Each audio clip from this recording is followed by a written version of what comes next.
नमस्कार मित्रांनो, स्वागत आहे तुमचा पुन्हा एकदा आपल्या women's T20 world cup match प्रिव्ह्यूमध्ये. आजचा दिवस आहे एक धमाकेदार ट्रिपल हेडर.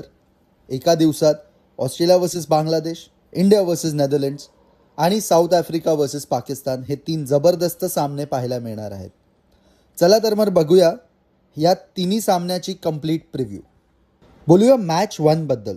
दिवसाच्या पहिल्या सामन्यात ऑस्ट्रेलियासमोर असणार आहे बांगलादेश. ऑस्ट्रेलियाने ओपनिंग मॅचमध्ये साऊथ आफ्रिकाला 65 रन्सने हरवून टोर्नामेंटला धमाकेदार सुरुवात केली आहे. तर बांगलादेशने सुद्धा नेदरलँड्सवर विजय मिळवता कॉन्फिडन्स गॅदर केला आहे. पण हेड टू हेड रेकॉर्ड बघितला तर ऑस्ट्रेलियाचा वर्चस्व स्पष्ट दिसत आहे. या दोन संघांमध्ये झालेल्या 5 T20I सामन्यांमध्ये ऑस्ट्रेलियाने सर्व 5 मॅचेस जिंकले आहेत. लक्ष ठेवा ऑस्ट्रेलियाची ऑलराऊंडर जॉर्जिया वॅरमवर.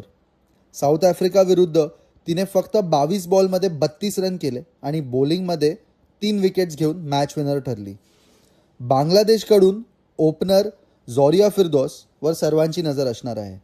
नेदरलँड्स विरुद्ध तिने फक्त 33 बॉलमध्ये 50 रन करत बांगलादेशची highest successful T20 world cup chase set केली होती. मॅच प्रेडिक्शनकडे ऑस्ट्रेलियाची बॅटिंग आणि बॉलिंग दोन्ही डिपार्टमेंटमध्ये जबरदस्त बॅलन्स दिसत आहे. म्हणून या सामन्यात ऑस्ट्रेलिया विमेन विजयी प्रबल दावेदार दिसत आहेत.